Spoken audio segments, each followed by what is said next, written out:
আজ রাজধানী ডিআরইউ মিলনায়তনে জাতীয় সমাজতান্ত্রিক দল জেএসডি আয়োজিত এক আলোচনা সভায় বিএনপি মহাসচিব মির্জা ফখরুল ইসলাম আলমগীর মন্তব্য করেছেন যে অন্তর্বর্তী সরকার বেশি দিন ক্ষমতায় থাকলে জনগণ তা মেনে নেবে না। ফখরুল ইসলাম আলমগীর বলেন, একটি জরিপে বলা হয়েছে যে ৮০% লোক চান অন্তর্বর্তী সরকার যতদিন খুশি ক্ষমতায় থাকুক।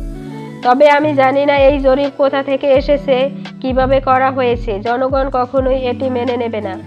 তিনি দাবি করেন যে কিছু পত্রিকা এই জরিপের রিপোর্ট প্রকাশ করেছে, কিন্তু জরিপের উৎস সম্পর্কে বিস্তারিত জানানো হয়নি।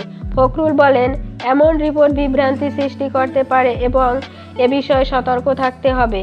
ফখরুল ইসলাম আলমগীর আরও উল্লেখ করেছেন যে কিছু সংখ্যক অন্তর্বর্তী সরকারকে অনির্দিষ্টকালের জন্য ক্ষমতায় রাখার চেষ্টা করেছে। তিনি উদ্বেগ প্রকাশ করেন যে যদি এসব গোষ্ঠী সফল হয় তাহলে জনগণের ও পার্লামেন্টের প্রয়োজনীয়তা নষ্ট হয়ে যাবে। নতুন দল গঠনের বিষয়ে ফখরুল বলেন, অবিলম্বে নির্বাচন হওয়া উচিত। ছাত্র জনতা রক্ত দিয়ে সুযোগ তৈরি করেছে সামনে এগিয়ে যাওয়ার। যদি নতুন দল গঠনের কথা আসে তাহলে জনগণ কিভাবে বিশ্বাস করবে যে সংশ্লিষ্টরা নিরপেক্ষভাবে কাজ করেছে। আলোচনা সভার সভাপতিত্ব করেন জেএসডির সভাপতি আসমা আব্দুর রব।